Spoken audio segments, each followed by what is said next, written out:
Mummy આજે શું બનાવીશું?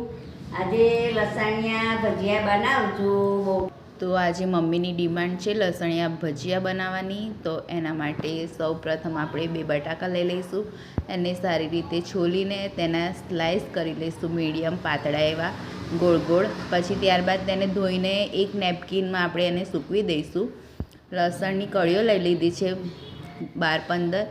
તેમાં લાલ મરચું, ધાણા જીરું અને મીઠું સ્વાદ મુજબ એડ કરીને બરાબર ખાંડી લઈશું. ત્યારબાદ એમાં 1-2 ચમચી જેટલું આપણે મરચું હોય, ચટણી હોય એ પ્રમાણે આપણે પાણી સારી રીતે સ્લરી જેવું બનાવી લઈશું. ત્યારબાદ મેં ચણાના લોટમાં અજમો, હળદર અને મીઠું એડ કરીને પાણી નાખીને એનું બેટર બનાવી લીધું છે. ત્યારબાદ બટાકાની સ્લાઇસ ઉપર આપણે જે બનાવેલી લસણની ચટણી છે એ લગાવીશું અને એની ઉપર બીજું બટાકાની સ્લાઇસ લગાવી દઈશું. અને એને ચણાના લોટમાં મેં બેકિંગ સોડા નાખીને સારી રીતે મિક્સ કરીને બટાકાના ભજીયા આપણે ફ્રાય કરી લઈશું. આ બટાકાના ભજીયા શિયાળામાં ખાવાની ખૂબ જ મજા આવે છે. મોં સાફ થઈ જાય